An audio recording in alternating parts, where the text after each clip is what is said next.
যারা আমার মতো প্রচন্ড কুড়ে লোকজন আছো তাদের জন্য এই স্যান্ডউইচটা তো best, because this recipe takes less than 10 minute to prepare and this recipe doesn't require any oil, so it's healthy. প্রথমেই কড়াইয়ের মধ্যে জল দিয়ে আলু আর ডিমটাকে ভালো করে সেদ্ধ করে নিতে হবে।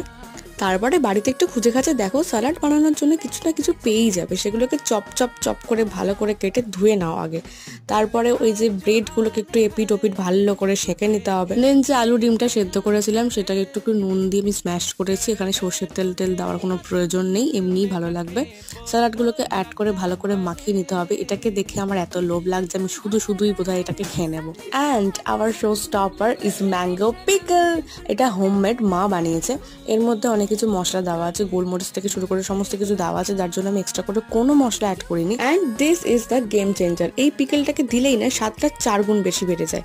ব্যাস রেডি আমাদের কুড়ে স্যান্ডউইচ ফর কুড়ে পিপল লাইক মি।